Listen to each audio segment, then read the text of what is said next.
నమస్కారం ఈ వార్తలకు స్వాగతం. ఖమ్మం జిల్లా నేలకొండపల్లి వద్ద రోడ్డు ప్రమాదం జరిగింది. ఈ ప్రమాదంలో 6 విద్యార్థులు తీవ్రంగా గాయపడ్డారు. ఇంటర్ పరీక్ష రాసిన అనంతరం విద్యార్థులు తమ గ్రామానికి వెళ్తుండగా నేలకొండపల్లి శివారులో కారును ఓవర్టేక్ చేసే సమయంలో 2 బైకులు ఎదురెదురుగా ఢీకొన్నాయి. దీంతో బైక్ పై ఉన్న 6 విద్యార్థులు తీవ్రంగా గాయపడ్డారు. అందులో 2 పరిస్థితి విషమంగా ఉంది. గాయపడ్డ విద్యార్థులను చికిత్స నిమిత్తం 108 లో నేలకొండపల్లి ప్రభుత్వ ఆసుపత్రికి తరలించారు. జరిగిన రోడ్డు ప్రమాదంపై పోలీసులు కేసు నమోదు చేసి దర్యాప్తు చేస్తున్నారు.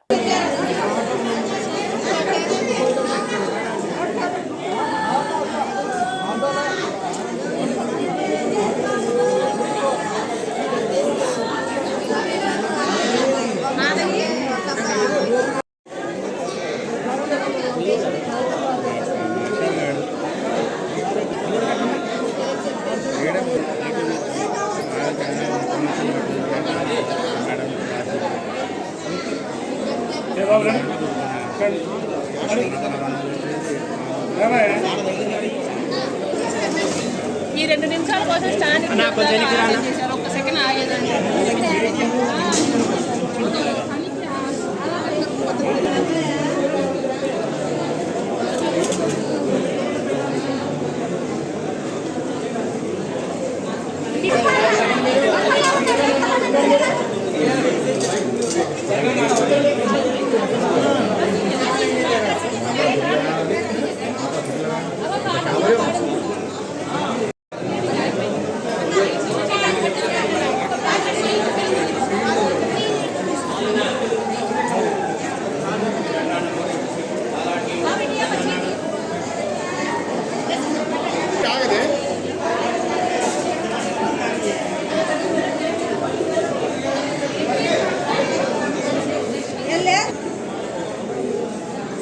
ఖమ్మం జిల్లా తిరుమలయ్యపాలెంలో 26 కోట్ల రూపాయలతో 30 పడకల ఆసుపత్రిని 100 పడకల ఆసుపత్రిగా అభివృద్ధి చేసే కార్యక్రమానికి రెవెన్యూ శాఖ మంత్రి పొంగులేటి శ్రీనివాసరెడ్డి శంకుస్థాపన చేశారు. అనంతరం కళ్యాణలక్ష్మి చెక్కులను పంపిణీ చేశారు. ఈ సందర్భంగా ఏర్పాటు చేసిన సభలో ఆయన మాట్లాడుతూ నిర్మాణం చేసే ఆసుపత్రిలో లేటెస్ట్ ఎక్విప్మెంట్ తో కూడిన సౌకర్యాలు ఏర్పాటు చేస్తామన్నారు. పేదవారికి విద్య వైద్యం అందించాలని ఈ ప్రభుత్వం పనిచేస్తుందని, జిల్లాలో ఉన్న వైద్య సిబ్బంది రోగులకు అందుబాటులో ఉండి అందరూ కష్టపడి పనిచేయాలన్నారు.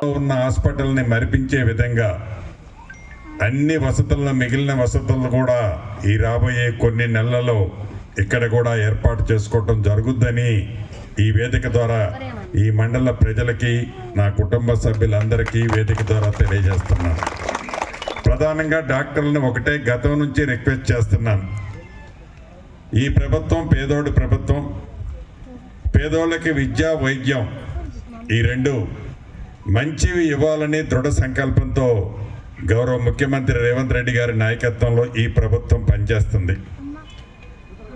ఏదైతే హెల్త్ డిపార్ట్మెంట్కి సంబంధించిన ఉద్యోగస్తులు ఎవరైతే ఈ హాస్పిటల్లోనే కాదు, నా నియోజకవర్గంలోనే కాదు, ఈ జిల్లాలో, ఈ రాష్ట్రంలో ఏవైతే హెల్త్ డిపార్ట్మెంట్కి ఉన్న ఉద్యోగస్తులు ఎవరైతే ఉన్నారో, ఈ ప్రభుత్వానికి వైద్యానికి ఎంతైతే మనం శ్రద్ధ చూపించి ఖర్చు పెడుతున్నామో, ఈ కాన్సన్ట్రేషన్ ప్రభుత్వం యొక్క చిత్తశుద్ధి ఏదైతే ఉందో ఆ చిత్తశుద్ధికి సంబంధించిన ఫలితాలు రావాలంటే మీరందరూ కష్టపడి పనిచేయాలి. ఉదాహరణకి ప్రతి హాస్పిటల్కి మనకి కావాల్సినంత రిక్రూట్మెంట్ డాక్టర్లను, సిబ్బందిను ఏర్పాటు చేస్తాం. డాక్టర్ అనేవారు ఇక్కడ డాక్టర్ నేను అర్ధరాత్రి పోయినా అందుబాటులో ఉంటాడనే నమ్మకం ప్రజలకి కలిగినప్పుడే మన హాస్పిటల్కి ఆ పేషెంట్లు రాగలుగుతారు. డాక్టర్ గారి 2 ఏళ్లే రైతురి ఖమ్మంలోనో రోజు లేకపోతే పొద్దున్నే హైదరాబాద్ నుంచే వచ్చి పోతుంటాడు. మనం పోయినా కూడా డాక్టర్ ఉండని దానికి హాస్పిటల్కి పోతే అపాయంలో ఉన్న మనకి మేలు జరుగుతుంది అనే నమ్మకం లేకపోతే ప్రభుత్వము ఎన్ని వందల కోట్లు ఖర్చు పెట్టి వైద్యశాలలను అభివృద్ధి చేసిన ఫలితాలు రావు. నాకు తెలిసి ఈ మధ్య నేను గిరిజన ప్రాంతమైన పిన్నపాక, భద్రాచలం ప్రాంతాల్లో తిరిగాను. ఈ మధ్యనే ఒక 10-15 రోజుల క్రితం. అదే రకంగా ఇల్లంద ప్రాంతంలో కూడా తిరిగాను. కొన్ని హాస్పిటల్స్ అక్కడ అద్భుతమైన ఫలితాలు కనిపిస్తున్నాయి. నాకు నేనే ఏది నమ్మలేకపోయాను. పూర్తి నమ్మకం, విశ్వాసం ఉదాహరణకి చర్ల మండలంలో చంద్రకొండ మండలంలో ఘోర రోడ్డు ప్రమాదం చోటు చేసుకుంది. విజయవాడ జగదల్పూర్ జాతీయ రహదారిపై 2 లారీలు ఎదురెదురుగా ఢీకొనడంతో లారీ డ్రైవర్లలో ఒకరు మృతి చెందగా మరొక లారీ డ్రైవర్ పరిస్థితి విషమంగా ఉంది. 2 లారీలు ఎదురెదురుగా ఢీకొనడంతో డ్రైవర్లు ఇద్దరు క్యాబిన్ లో ఇరుక్కుపోయారు. వెంటనే స్థానికులు పోలీసులకు సమాచారం ఇవ్వడంతో చంద్రకొండ ఎస్ఐ శివరామకృష్ణ ఘటనా స్థలానికి చేరుకుని స్థానికుల సహాయంతో ఇరు డ్రైవర్లను అతి కష్టం మీద బయటకు తీసి 108 ద్వారా కొత్తగూడెం ఏరియా ఆసుపత్రికి తరలించారు. చికిత్స పొందుతూ ఒకరు మృతి చెందారు. ఒక లారీ తమిళనాడుకు చెందినది కాగా మరో లారీ ఛత్తీస్గఢ్ రాష్ట్రానికి చెందింది.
మేలైన పాలన అందించండి లక్ష్యంతో ప్రభుత్వం ప్రవేశపెట్టిన ప్రజాపాలన ప్రగతి ప్రణాళిక 99 రోజుల ప్రత్యేక కార్యాచరణను విజయవంతం చేయాలని రెవెన్యూ శాఖ మంత్రి పొంగులేటి శ్రీనివాసరెడ్డి అన్నారు. ఉమ్మడి ఖమ్మం జిల్లాలోని ఎమ్మెల్యేలు అధికారులతో ఇన్ఛార్జి మంత్రి వాకిటి శ్రీహరి ఆధ్వర్యంలో ఖమ్మం జిల్లా కలెక్టరేట్ కార్యాలయంలో ఉమ్మడి ఖమ్మం జిల్లా సన్నాహక సమావేశం నిర్వహించారు. ఈ సందర్భంగా మంత్రి పొంగులేటి మాట్లాడుతూ క్షేత్రస్థాయిలో ప్రజలు ఎదుర్కొంటున్న సమస్యలను గుర్తించి వాటి పరిష్కారానికి అధికారులు చిత్తశుద్ధితో పనిచేయాలని, ఉమ్మడి జిల్లాలో ఏళ్ల తరబడి అపరిష్కృతంగా ఉన్న అటవీ మరియు రెవెన్యూ భూముల వివాదాలను పరిష్కరించేందుకు ఈ 99 రోజుల ప్రణాళికను వేదికగా చేసుకోవాలని కొత్తగూడెం, సత్తుపల్లి, ఇల్లెందు, వైరా వంటి నియోజకవర్గాల్లోని పలు గ్రామాల్లో ఈ సమస్య తీవ్రంగా ఉందని, దీనివల్ల రైతులు ఇబ్బందులు పడుతున్నారని గుర్తు చేశారు. ప్రభుత్వం నుంచి ఉమ్మడి జిల్లాకు కావాల్సిన నిధులు 3 మంత్రులు ఎవరైతే ఉన్నాయో ఈ జిల్లా ఇన్ఛార్జి మంత్రి గారి సహకారంతో 3 మంత్రులను వాటిని శాంక్షన్ చేపించి ఈ ఎకో పార్కుల్ని ఫుల్ ఫ్లెడ్జ్ లో డెవలప్ చేయడానికి కూడా ఈ ప్రభుత్వ పక్షాన చర్యలు చేపట్టడానికి కావాల్సిన అంశాన్ని ప్రిపేర్ చేయవలసిందిగా కోరుతూ, రైతాంగానికి సంబంధించిన విషయంలో ప్రభుత్వం ఇచ్చే సంక్షేమ కార్యక్రమాలతో పాటు ఇందాక మిత్రులు ఎమ్మెల్సీ గారు చెప్పినట్టు అవేర్నెస్ తేవాల్సిన అవసరం కూడా ఉంది. నిజంగా వాడాల్సిన fertilisers, pesticides more than 300% excess వాడుతున్నమాట నిజం. ఇది ఒకరోజు మనం కంట్రోల్ చేయగలిగేది కాదు.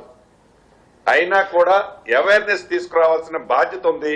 ఆ డైరెక్షన్ లో ఈ 99 డేస్ ప్రోగ్రామ్ లో రైతుల్ని అవేర్ చేసే దాంట్లో కూడా మనం ప్రాపర్ గా సాయిల్ టెస్టింగ్ లో కానివ్వండి, వాడాల్సిన ఎరువుల్లో, పెస్టిసైడ్స్ లో కానివ్వండి, ఇతరత్ర అన్ని అంశాల్లో క్రాప్ ని చేంజ్ ఆఫ్ క్రాప్ల విషయంలో కానివ్వండి, అన్ని విషయాల్లో రైతాంగాన్ని అవేర్ చేయాల్సిన బాధ్యత ఉంది. మనకి ప్రాపర్ గా అగ్రికల్చర్ సెక్టార్ లో గ్రౌండ్ లెవెల్ వరకు మనకు టీం ఉంది ప్రభుత్వ పక్షాన. కాబట్టి దాన్ని రైతులకి అవేర్నెస్ చేస్తే 100% రిజల్ట్స్ వస్తుందా లేదా అన్నది 1 డేలో రాదు. It take some more time. వాళ్ళని అవేర్నెస్ చేయగలిగినట్లయితే తప్పకుండా భవిష్యత్తులోనైనా ఆ ఫ్రూట్స్ రైతులకు అందుతాయి. కాబట్టి ఆ దిశలో చర్యలు తీసుకోవాలని కూడా అవేర్నెస్ క్యాంపులు కూడా ప్రాపర్ గా చేయాలి. అవసరమైతే దానికి మీరు పేర్చుకున్న షెడ్యూల్ కంటే ఎక్కువ టైం పెట్టుకోండి. అవసరమైతే శాస్త్రవేత్తలు తీసుకురండి. ఫిజికల్ గా ఎక్కడైనా టూర్ ట్రిప్లు ఉంటే వాళ్ళు తీసుకెళ్లి అవేర్నెస్ కోసం అక్కడికి తీసుకెళ్ళండి. ప్రభుత్వ ఖర్చులతో తీసుకెళ్ళండి. We don't mind. మీకు కూడా ఈ ఎక్స్పెండిచర్ కోసం సపరేట్ గా ఇస్తున్నాం. కాబట్టి దా ఎక్స్పెండిచర్ దాంట్లోనే ఈ రైతులని కొన్ని ప్రాంతాలు, మండలమో, కాన్స్టిట్యున్సీ ఒక యూనిట్ తీసుకొని ఏదైనా పరిసర ప్రాంతాల్లో ఉన్న లేటెస్ట్ టెక్నాలజీ, ఈ క్రాప్ చేంజెస్, ఇతరత్ర దానికి సంబంధించిన దాంట్లో కూడా వాళ్ళకి అవేర్నెస్ చేస్తే 1%, 2% రిజల్ట్ మనకి ఇమీడియట్లీ కనపడ్డా భవిష్యత్తులో అది 100% రిజల్ట్ రావడానికి స్కోప్ ఉంటుంది. కాబట్టి ఆ డైరెక్షన్ లో కూడా చర్యలు తీసుకోవాలని కోరుతూ, చివరిగా నేను చెప్పదలుచుకున్నది ఒకటే ప్రభుత్వ పక్షాన, ఈ ప్రభుత్వం పేదవాళ్ళ కోసం, ప్రజల కోసం మంచి చేయాలని తాపత్రయపడుతున్న ప్రభుత్వం. ప్రభుత్వంలో ఉన్న పెద్దలమో, ముఖ్యమంత్రి గారో, మంత్రులో, శాసనసభ్యులో, ఎమ్మెల్సీలో తాపత్రయపడితే సరిపోదు. అధికారులైన మీరు అనేక పర్యాయాలు గౌరవ ముఖ్యమంత్రి గారు చెప్పారు, 2 కళ్ళైనా చెవులైనా మీరే. ఈ ప్రభుత్వ ఆలోచనలు ప్రజల దగ్గర తీసుకుపోవాల్సింది మేము. ఇన్స్ట్రక్షన్స్, మా ఆలోచన మీతో షేర్ చేస్తాం. ఇంప్లిమెంటేషన్ చేయాల్సిన బాధ్యత అధికారులుగా మీ మీద ఉంది.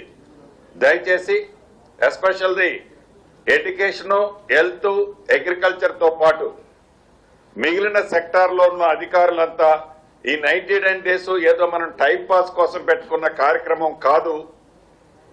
అధికారులంతా దీంట్లో ఇన్డెప్త్ గా ఇన్వాల్వ్ అయ్యి మంచి చేసే కార్యక్రమాల్లో మీరు పాలు పంచుకోవాలని. అధికార పార్టీ, ప్రతిపక్షం కూడా ఏమీ లేదు. ఎన్నికల వరకే రాజకీయ పార్టీలు, ఎన్నికల తర్వాత ప్రజాప్రతినిధులు అందరూ ప్రజలకు సమానమే. కాబట్టి అందరూ కలిసి ప్రజలకు మంచి చేసే కార్యక్రమంలో మీరు అధికారులు ఫ్రంట్ రోల్లో ఉండి డెఫినెట్ గా ఈ ప్రభుత్వ ఆలోచనని, ఈ కార్యక్రమానికి సంబంధించిన ఫ్రూట్స్ ని ప్రజలకు అందిస్తారని. ఈ వార్తలు ఇంతటితో సమాప్తం. నమస్కారం.